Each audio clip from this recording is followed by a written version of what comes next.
പ്രതികരിച്ചതിന്. കിരണിലേക്ക് വീണ്ടും എത്തുമ്പോൾ, കിരൺ, SDP-യുടെ പ്രതികരണം ഇപ്പോൾ വരുന്നത് ഈ നിലയിലാണ്. 114 മണ്ഡലങ്ങളിലെ പിന്തുണ തീരുമാനിക്കേണ്ടതുണ്ട് എന്നാണ്. പക്ഷേ പ്രത്യക്ഷത്തിൽ നമുക്ക് മനസ്സിലാക്കാൻ സാധിക്കുന്നത് SDP അവിടെ മത്സരിച്ചിരുന്നുവെങ്കിൽ ഒരു പക്ഷേ BJP-ക്ക് അനായാസമായ ഒരു ജയത്തിന് സാധ്യതയുണ്ട് എന്നുള്ളതാണല്ലോ. കാരണം UDF-ന്റെ അഷ്റഫ് വിജയിച്ചു വരുന്നത് 89ഉം 740 വോട്ടുകൾക്കൊക്കെയാണെങ്കിൽ ചിത്രത്തിൽ വലിയ മാറ്റമൊന്നും ഇത്തവണയും ഉണ്ടാകുവാനുള്ള സാധ്യത കാണുമായിരുന്നില്ലല്ലോ. അഭിലാഷ്, SDP ഇപ്പോൾ അവർക്ക് കൃത്യമായൊരു നിലപാടെടുക്കാൻ കഴിയുന്നില്ല. കാരണം SDP-യെ പരസ്യമായി പിന്തുണ സ്വീകരിക്കാൻ LDF-ഓ UDF-ഓ തയ്യാറാവുന്നില്ല എന്നുള്ളതാണ്. കഴിഞ്ഞ ലോക്സഭാ തെരഞ്ഞെടുപ്പിൽ അതിൻ്റെ തിക്തഫലം അവർ അനുഭവിച്ചതാണ്. അവർ പരസ്യമായി UDF-ന് പിന്തുണ പ്രഖ്യാപിക്കുന്നു. പ്രതിപക്ഷ നേതാവ് SDP-യുടെ പിന്തുണ ഞങ്ങൾക്ക് വേണ്ട എന്ന് പരസ്യമായി തന്നെ പ്രഖ്യാപിക്കുന്നു.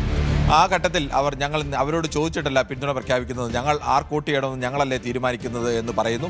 യഥാർത്ഥത്തിൽ ഒരു രാഷ്ട്രീയ പാർട്ടിയെ സംബന്ധിച്ച് വിലപേശൽ ശേഷിയെല്ലാം നഷ്ടപ്പെട്ട ഒരു നാണംകെട്ട അവസ്ഥ തന്നെയാണ്. ഇക്കുറിയും അവർ അത്തരത്തിൽ രണ്ട് മുന്നണികളോടും വിലപേശുക എന്നുള്ളൊരു തന്ത്രം തന്നെയാണ് ആദ്യം സ്വീകരിച്ചത്. പക്ഷേ മഞ്ചേശ്വരത്തെ സംബന്ധിച്ച് അവരിപ്പോൾ അവിടുത്തെ സ്ഥാനാർത്ഥി പറയുന്നത് മതസംഘടനകൾ സമ്മർദ്ദം ചെലുത്തിക്കൊണ്ടാണ് പിൻവാങ്ങിയത് എന്നൊക്കെയാണ് അവകാശവാദം ഉന്നയിക്കുന്നത്. പക്ഷേ അങ്ങനെയല്ല യഥാർത്ഥത്തിൽ. അതിൻ്റെ യാഥാർത്ഥ്യം എന്ന് പറയുന്നത് അഭിലാഷ് ഈ ചോദിച്ച ചോദ്യമാണ്.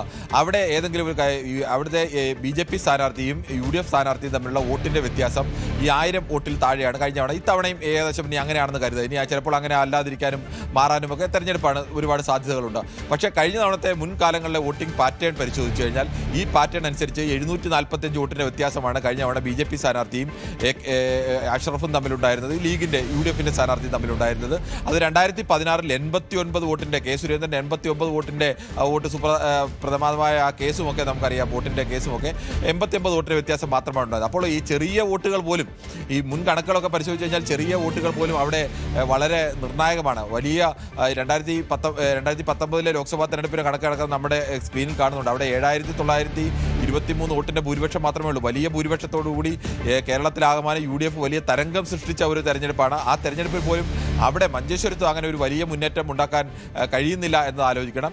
അങ്ങനെ ഒരു സ്ഥലത്ത് ഇപ്പോൾ ഉദാഹരണത്തിന് അവിടെ BJP സ്ഥാനാർത്ഥി വിജയിക്കുന്നെന്ന് വരുന്നത്, അതിന് ഓരോ വോട്ടിന് വിജയിച്ചാലും വലിയ വോട്ടിന് വിജയിച്ചാലും ഒക്കെ SDP സ്ഥാനാർത്ഥി പിടിച്ചെടുക്കുന്ന വോട്ടിനേക്കാൾ കുറവാണ് ഭൂരിപക്ഷമെങ്കിൽ സ്വാഭാവികമായും, അല്ലെങ്കിൽ അതിനടുത്ത് നിൽക്കുന്ന ഭൂരിപക്ഷമാണെങ്കിൽ സ്വാഭാവികമായും ഈ ആക്ഷേപം കേൾക്കേണ്ടി വരിക SDP-ക്കാവും. SDP ഇത്രയും കാലം ഉയർത്തിയത് ഞങ്ങൾ സംഘപരിവാർ വിരുദ്ധ രാഷ്ട്രീയമാണ് ഉയർത്തി. ഇപ്പോൾ അവർ പറയുന്നത് ഞങ്ങളുടെ മാത്രം ഉത്തരവാദിത്തമല്ല, എല്ലാവരുടെയും കൂടി ഉത്തരവാദിത്തമാണെന്നൊക്കെ പറയുമ്പോഴും SDP-ക്ക് പറഞ്ഞു നിൽക്കാൻ കഴിയുന്ന ഏക വഴി എന്ന് പറയുന്നത്, അവരുടെ അസ്തിത്വം എന്ന് പറയുന്നത് തന്നെ സംഘപരിവാർ വിരുദ്ധ രാഷ്ട്രീയം പറയുക എന്നുള്ളത് മാത്രമാണ്. ആ സംഘപരിവാർ വിരുദ്ധ രാഷ്ട്രീയത്തിൻ്റെ ചേരിയിൽ നിൽക്കുന്ന ഒരാളുകൾ സംഘപരിവാറിന് അനുകൂലമായി വോട്ട് ചെയ്തു, വിജയിപ്പിച്ചു എന്ന് കരുതിയാൽ അവർക്ക് രാഷ്ട്രീയ അസ്തിത്വം അവരുടെ നഷ്ടമാവും.